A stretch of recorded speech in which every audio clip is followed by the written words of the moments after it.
Zaradi tega, ker novela na prefinjen način zapira gradivo arhivov. In sicer iz dveh razlogov je potrebno podpisati.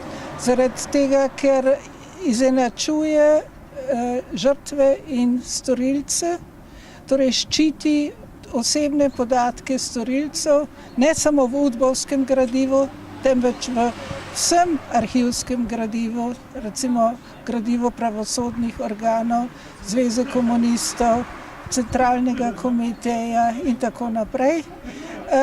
To je eden najvažnejši razlog. Drugi razlog je pa anonimizacija, ki povzroča v arhivih popoln kaos, ker temu